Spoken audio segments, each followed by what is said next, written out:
I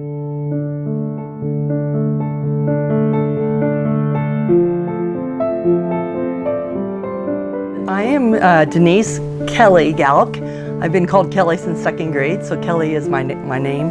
As a seamstress and tailor, I have probably would officially say 29 years sewing professionally. Awesome, and how did you first become interested? Well, I was sewing at the age of 8, and I competed in 4-H and loved the creativity and the problem solving of making a new garment.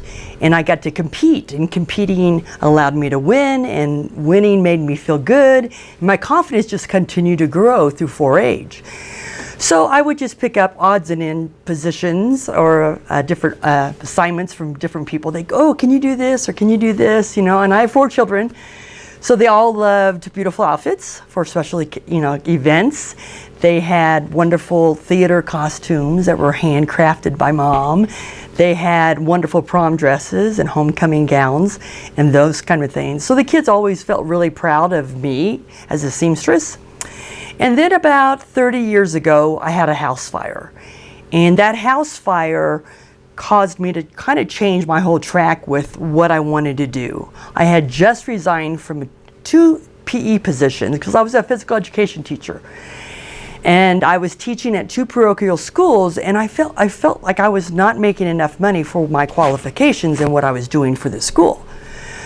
So I resigned, and the week later, my house burned down. The next week, I had a full-time position as a science instructor, but I also had a call from one of my colleagues from Purdue University saying, hey, I just bought a bridal boutique. Would you like to be a seamstress? And I said, absolutely. So between wedding gowns, prom gowns, pageant gowns, I kept pretty busy because I was still teaching full-time.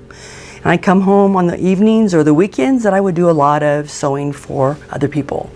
So it really became a fairly strong part-time business. And I love teaching. And I thought that would be a great way to supplement my children because they all had, 3 out of the 4 had braces. So as a teacher, you don't get a really bigger income. So I just started to sew for people and ended up making curtains and special table runners, quilts, like t-shirt quilts. I've made over probably 15 different t-shirts quilts for people of all ages, baby quilts to adult retirement quilts. And so sewing has been a great skill to make a little part-time income.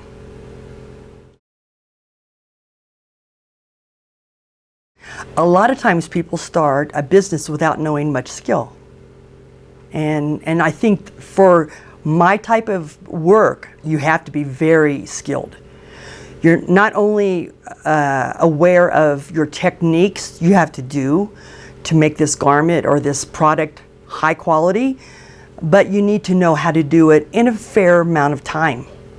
So over the years of being a seamstress, a little kid loving to sew and going into theater and making costumes and Halloween costumes, you develop different techniques that work. And I had a wonderful 4-H leader. She was a professional seamstress at a young age. Her mother had died and the father said, hey, can you make some money, Mary, because we don't have a lot to live on. And she started sewing professionally like at age 8 and 9, repairing people's garments and hemming things and making simple things. But watching her daughters, which were my older sister's ages, like they were 7, 8 years older than I was, watching her daughters perform in the fashion, in the style show, like wanted me to wow, I wish I could be that good. So I had an inspiration. My mom and I would go to any workshops that we could.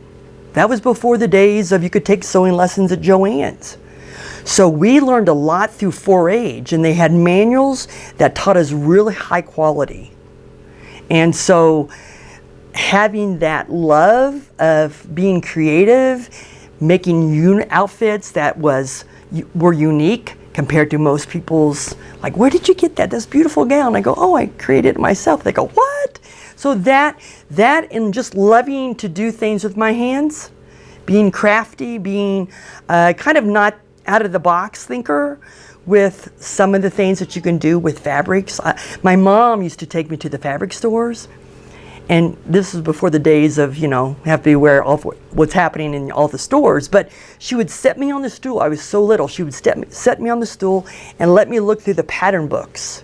And I'd find a pattern or two, and then I'd just go down through the aisles of fabric, touching them. And I always find really pretty fabric. And then, my mom would say, "Man, you got good taste for fabric," because it was always pretty expensive. So it's just the love of being creative, allowing my mom allowing me to be me and unique. And she would always buy good fabric for me. So she knew that I was learning this skill. Personality traits. I'm outgoing. I like to speak with people. I like to help people. I have a creative mind. Sometimes it doesn't want to shut down when I sleep. I think of things to do to help my students, because I've been a teacher for 33 years. And so sometimes I think of a problem and I sleep on it. And that creativity is a really great skill of mine. Being patient. A lot of times people say, "Well, sewing, I don't have the patience for it."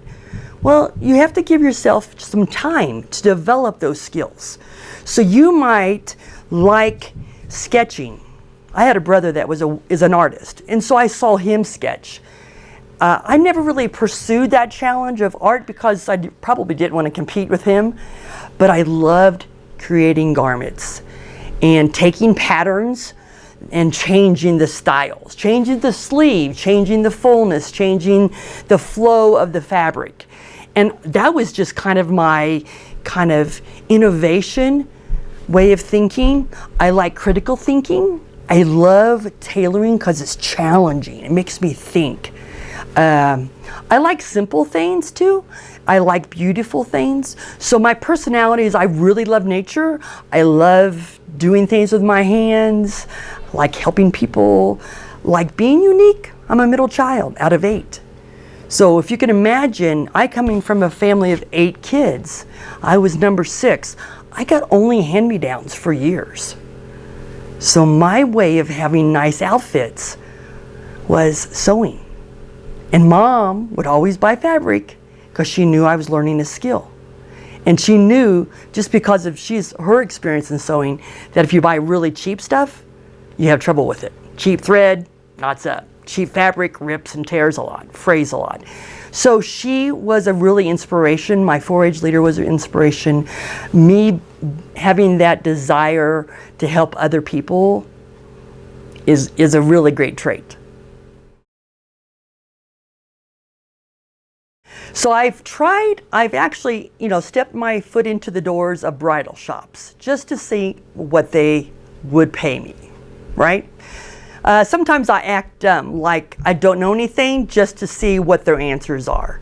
And so I talked to seamstresses, other seamstresses that would go to bridal shops, and I'd say, "Oh, don't you love what you're doing?" And some were not very excited about it.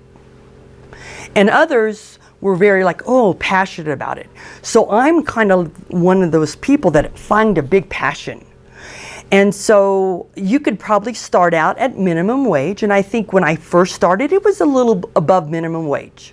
All right, because I wanted to be fair. I wanted to make sure that I was doing the quality of work that was expected.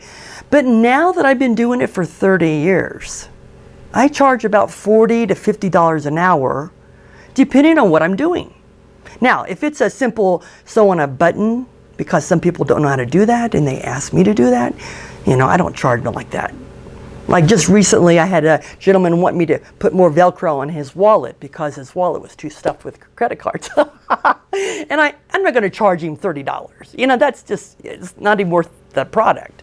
But when it comes to like the christening gowns, the wedding veils that take a lot of skill and a lot of knowledge on how to make that garment fit, I think a fair price is, you look around and what are the other people charging? 40, 50, 60 bucks.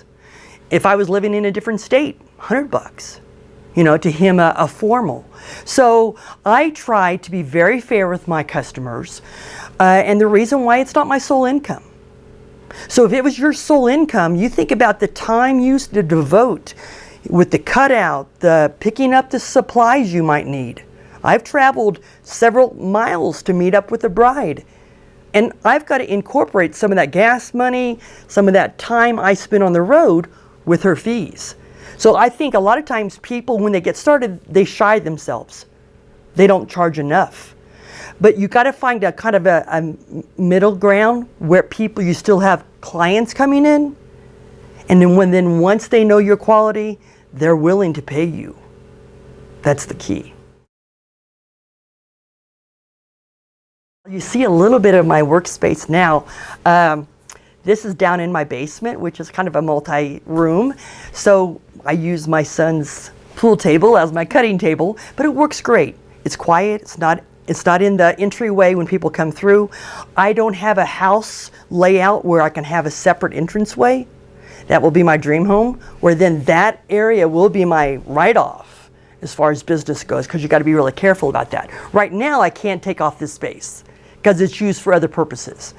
But I would say I probably invest 15 to 25 to 30 hours a week sewing on the busy seasons, right? So we had COVID, and COVID shut down a lot of brides, a lot of weddings. So I haven't been as busy, which has been fine because I had some knee replacements that I had to take care of myself.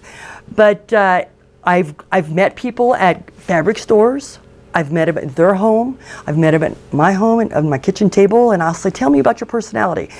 You know, do you like things flowing? Do you like things fitted? Do you like things, real modest or a little bit sexy?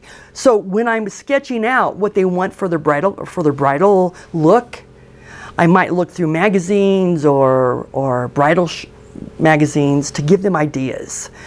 And so just trying to find, again, their personality, their niche. Some I've taken their grandmother's gowns and turned it into their gowns, right? And give them some ideas, but also you're limited on fabric, you're limited on maybe technique because you don't have the yardage of fabrics. So you might have to, work in some new lace or new styles of fabric inside this garment. So, it's a very casual thing. I've probably met a few people at coffee shops.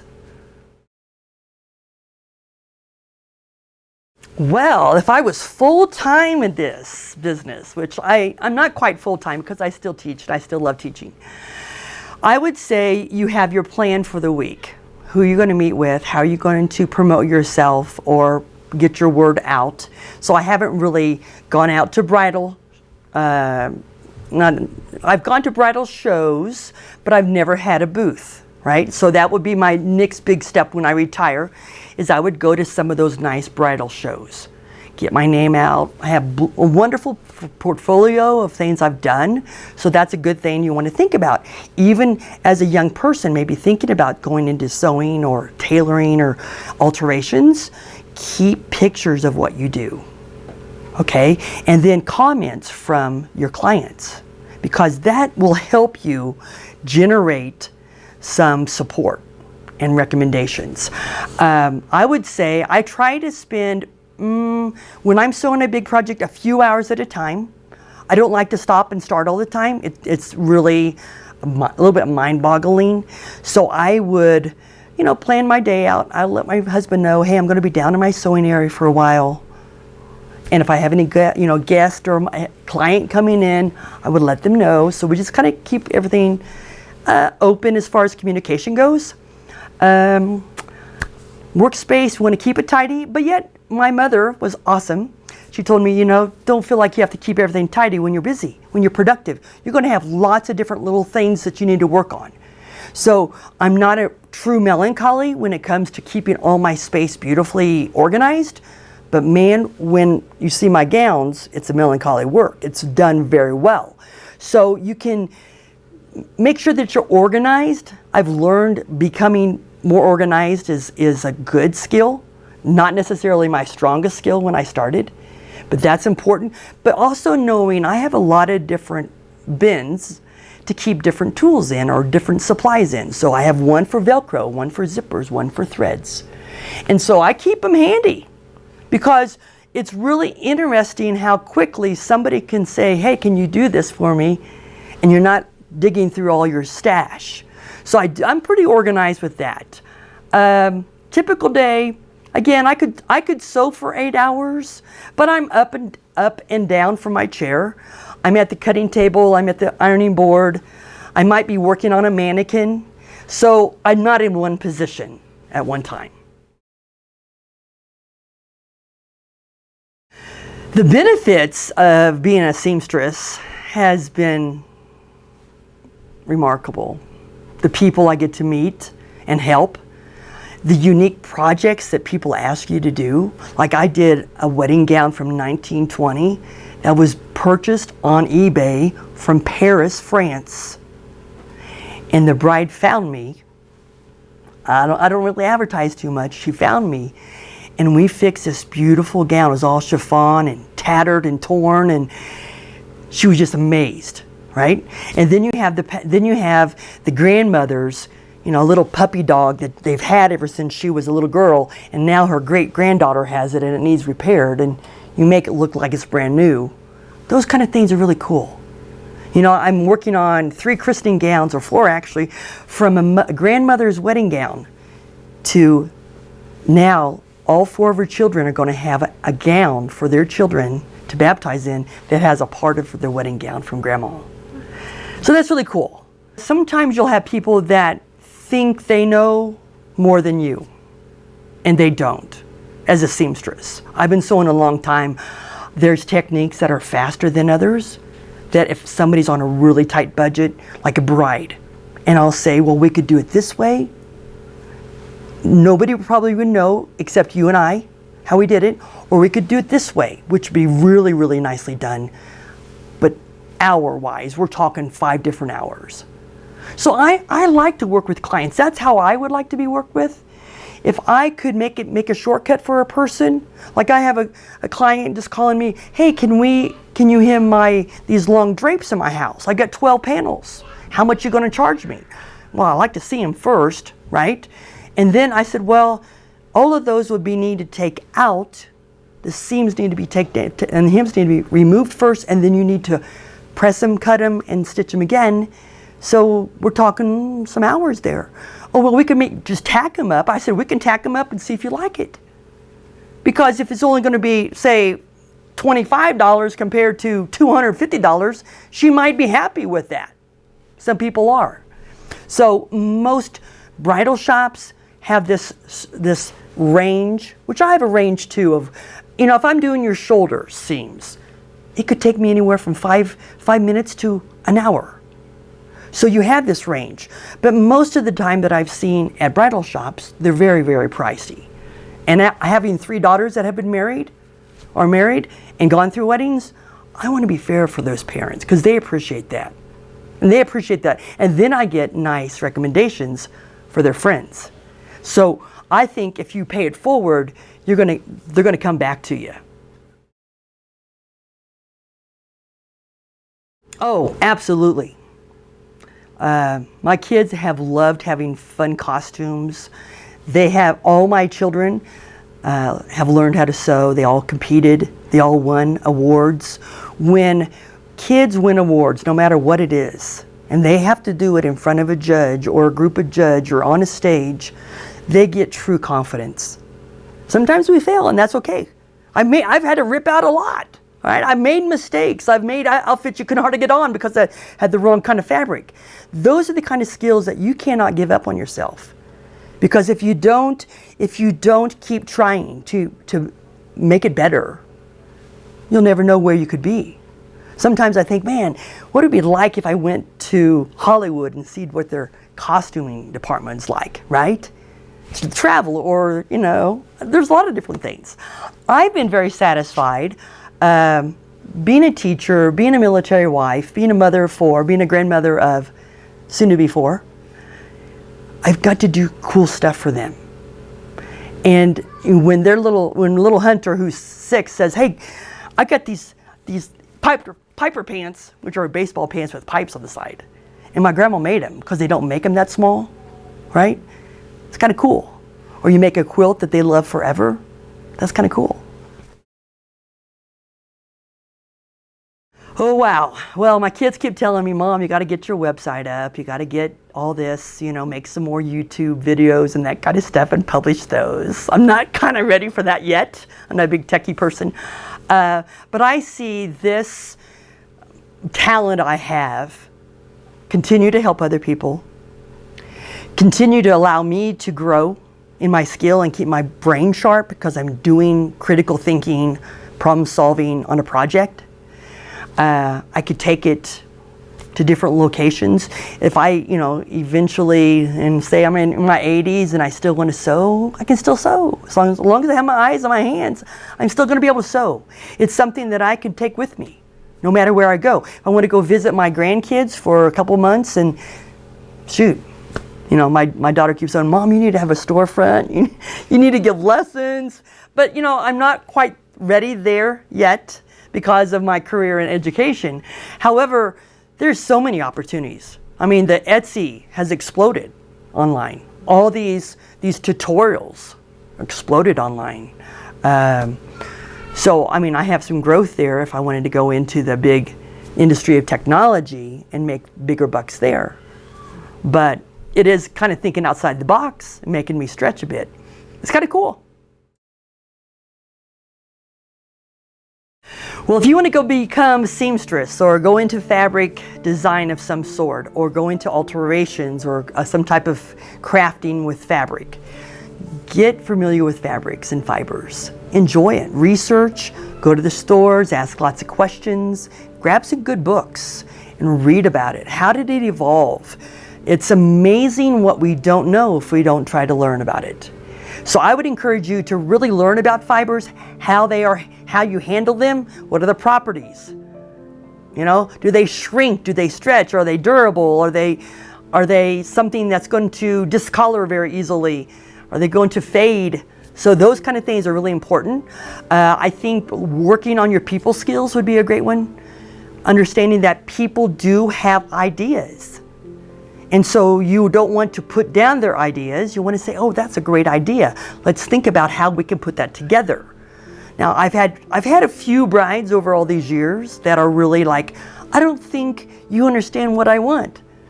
But part of it is they didn't understand that the fabric was already cut out, assembled with the grain of the fabric, and you can't change that if you're only limited on the pieces of garments that's already been made.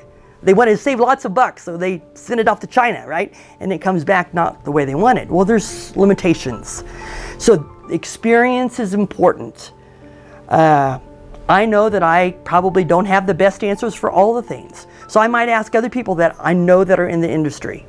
I'm not afraid to reach out to people and say, how do you do that?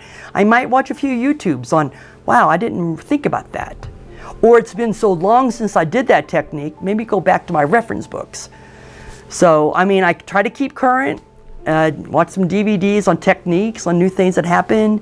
There's a lot of great things out there now, So just continually grow, ask questions, even mentor someone that has been in the business for a while. Hang out, say, make a date and say, hey, could I, do something for you, barter your time, or pay you a little bit if I can watch you do whatever. And I think that's valuable. Kids need to get out into the real force and see what's out there.